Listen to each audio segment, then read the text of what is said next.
26-year-old Turkish-American activist Aysenur Ezgi Eygi, shot dead while protesting the illegal occupation of Palestinian homes with her international colleagues in the occupied West Bank.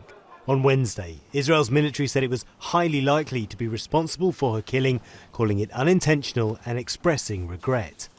But on a two-day visit to the UK, America's top diplomat didn't mince his words.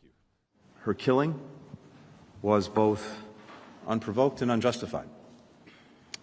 No one should be shot and killed for attending a protest. No one should have to put their life at risk just for freely expressing their views.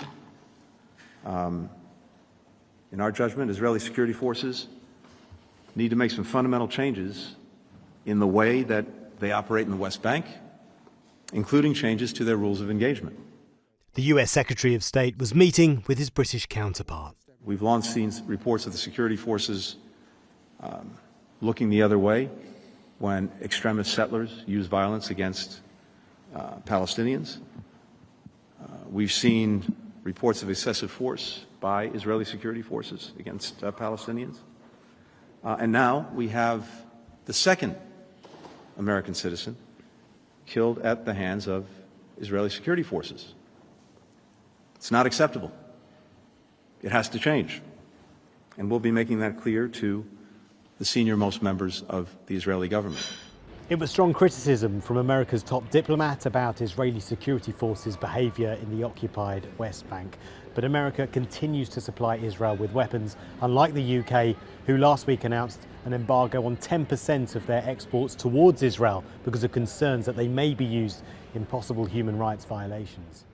On a Gaza ceasefire deal, both said 90% of it had been agreed and that the 10% left was resolvable. They were also asked about the recent Israeli airstrike on al-Mawasi. And clearly we're meeting at a critical moment for securing a ceasefire in Gaza, with the shocking deaths in Khan Yunis this morning only reinforcing how desperately needed that ceasefire is, and a critical moment for supporting Ukraine as we enter the third winter of Putin's illegal war. On that, neither would be drawn on allowing Ukraine to use their missiles on Russian targets.